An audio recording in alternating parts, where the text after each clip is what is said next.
how to use auto clicker on iPhone. Hey everyone, welcome back to the channel. If you are new here, don't forget to hit the subscribe button and turn on the notification bell to not miss any updates. So in this video, I'm going to show you how you can easily use auto clicker on iPhone. Let's dive right in.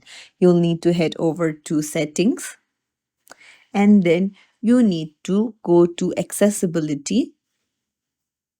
Now scroll down and under physical and motor, you need to go to switch control. This is where the magic happens.